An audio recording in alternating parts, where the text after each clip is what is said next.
Nicolas Cage é Drácula no novo filme de Chris McKay chamado Renfield.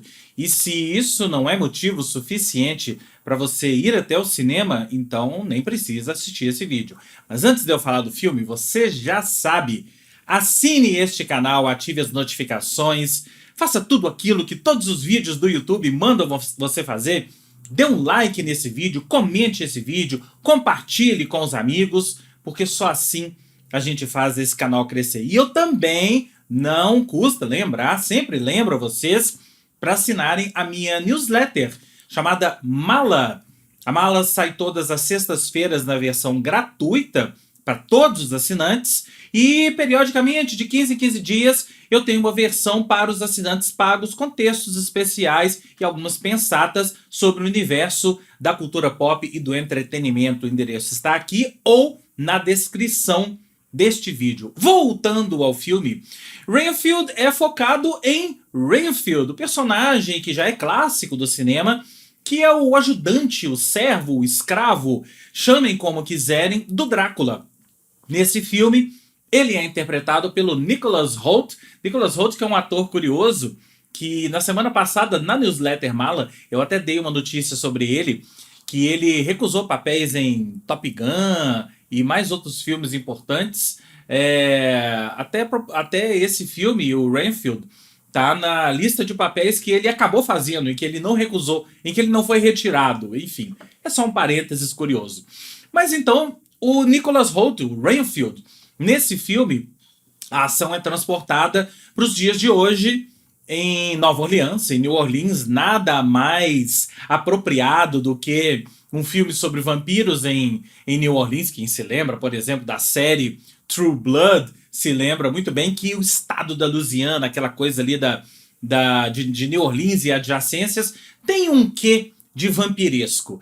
Mas então, a ação acontece ali em New Orleans e o filme começa focado no Renfield e o Renfield está em crise.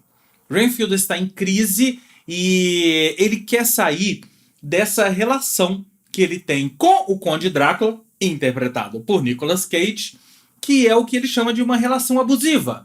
É uma relação abusiva, é uma relação tóxica. Então o filme começa com ele ali em um desses grupos de discussão, de tipo anônimos, né? Relacionamentos tóxicos, abusivos, anônimos. E ele tá ali ouvindo as histórias das pessoas e é convidado a contar a sua história.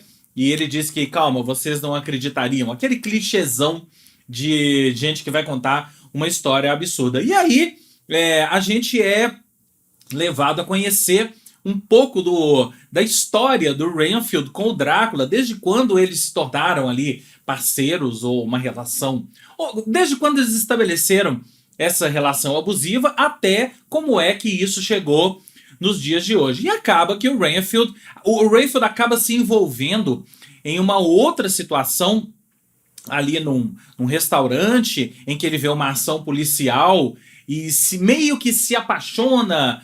Apaixonar é até um verbo muito forte, mas ele nutre uma certa relação pela policial vivida pela Aquafina. Ele vê uma ação dela ali e ajuda a polícia a se desvencilhar dos bandidos em um determinado lugar ali de New Orleans, e isso desencadeia uma série de acontecimentos no filme, que é a trama do filme propriamente dita, que envolve também uma quadrilha de traficantes de bandidos, de traficantes de drogas, encabeçada pelo Ben Schwartz, papel do Ben Schwartz, que é o lobo, o traficante, meio atrapalhado, digamos assim, meio com um quê de farsa, e que acaba, no final das contas, subordinado à mãe, né? A mãe que é a capo de tutti capi ali dessa quadrilha. Então tem toda uma trama envolvendo esse pessoal que quer que tem a polícia ali por trás dele, e a Aquafina é a policial incorruptível. Enfim, vocês estão vendo que eu estou falando um pouco com um sorriso na cara, porque não dá para tratar esse filme Renfield de outra forma que como a não ser uma farsa. É uma farsa, é uma comédia, é um filme que essa história toda que eu contei aí, que envolve esses outros personagens, meio que não importa, porque eu, particularmente, fiquei o tempo todo esperando as cenas em que o Nicolas Cage ia aparecer como Drácula. Aliás, um parênteses que eu nunca tinha reparado. O Nicolas Cage, ele é parecido fisicamente com o Bela Lugosi. Sim, o Bela Lugosi, que é aquele Drácula clássico do cinema, que interpretou. É a imagem do Drácula que a gente tem lá de 1930 e por aí vai. O Nicolas Cage é parecido com o Bela Lugosi, e nessas cenas que eu disse pra vocês, que tem no início do filme, que a gente fica sabendo de toda a relação dele com o Renfield, eles meio que emulam esse Drácula do Bela Lugosi, até nas cenas. As cenas são em preto e branco, né, como se fosse o filme Drácula clássico com o Bela Lugosi. É claro que o Nicolas Cage colocou mais um monte de maquiagens e próteses para ficar mais parecido com ele, mas se você pegar aí uma foto do Bela Lugosi como Drácula, ou até sem ser o Drácula, e botar ao lado de uma foto do Nicolas Cage, você vai ver que tem aí uma semelhança. Não sei se isso é que foi suficiente para o Nicolas Cage ser escalado nesse filme, mas se foi ou se não foi, bela escalação. E aí a gente fecha esse parênteses e abre um outro grande parênteses para falar do Nicolas Cage, que é um cara que se tornou personagem de si mesmo. Inclusive, o filme anterior dele, O Peso do Talento, era isso. Nicolas Cage interpretando Nicolas Cage em O Peso do Talento.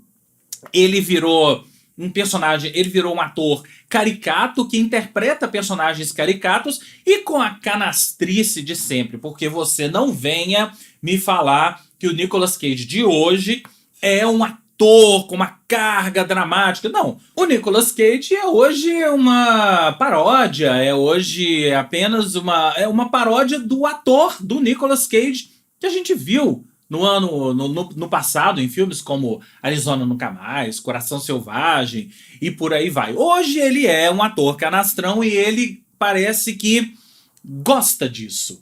Ele assumiu esse lado e ele encarou essa atual fase da sua carreira como uma fase em que ele pode fazer qualquer coisa. Ele pode interpretar Drácula, interpretar talvez seja uma palavra muito forte para o que ele faz. Ele pode ali colocar a roupa do Drácula e fazer as suas caras e bocas para a câmera que o público vai adorar. E eu, particularmente, levando isso tudo, colocando isso tudo na balança, tenho a dizer que o melhor de Renfield é exatamente quando o Nicolas Cage aparece, né? É o momento em que eu parava e ficava prestando atenção nele e rindo dele. Por isso, o filme todo é uma farsa, o filme é uma comédia. Tem ali um ar de thriller no meio, né? No meio dessa trama toda que eu contei. Mas é um filme que, quando ele aparece, deixa muito claro as intenções. É um filme para rir. É um filme para você rir do Nicolas Cage, para você rir da situação, para você rir da encarnação dele, de um dos personagens mais clássicos do cinema, que é o Drácula. Você ri do que ele tá fazendo ali, você ri daquelas caras e bocas de Nicolas Cage e por aí vai. Então é isso. Não tem muito mais o que dizer de Renfield. É um filme que diverte. Você até presta atenção nessa tramazinha em determinados momentos, mas nada disso interessa. É um filme para divertir. Esqueci de falar que é um filme violento, com muitas mortes e sangue, muito gore, sangue jorrando na tela. E como não poderia ser diferente de um filme sobre vampiros, mas no final das contas o que vai ficar é essa coisa do Nicolas Cage. Um pouco essa história, eu achei curioso eles terem levado essa relação do Renfield com Drácula para essa história de relacionamento abusivo. Então é divertido você ver o Renfield tentando sair dessa coisa do relacionamento abusivo e frequentando as reuniões e colocando aquelas frases motivacionais dentro de um apartamento que ele aluga para ele com um ar completamente diferente daquele ar vampiresco que a gente está acostumado. Mas no final das contas, o que importa é Nicolas Cage como Drácula em Renfield. Vá assistir, depois me conte aqui nos comentários o que você achou, se você gostou, não gostou, é mediano, não é? É o melhor filme da sua vida, é o pior filme da sua vida? Me conte que eu quero saber. E não se esqueça de, antes de ir embora aqui nesse vídeo, não se esqueça de dar o like, tá? Dê um like aqui nesse vídeo, compartilhe com os amigos, comente, já falei, dê as suas impressões sobre Renfield, esse filme que estreia esta semana, se você está assistindo esse vídeo aqui na semana do dia 27 de abril, estreia essa semana em todo o Brasil. Então é isso, esse foi mais um vídeo sobre cinema aqui no canal, e eu volto a qualquer momento com mais vídeos sobre cinema, sobre séries, sobre música, sobre cultura pop, entretenimento e sobre a vida em geral. Um grande abraço.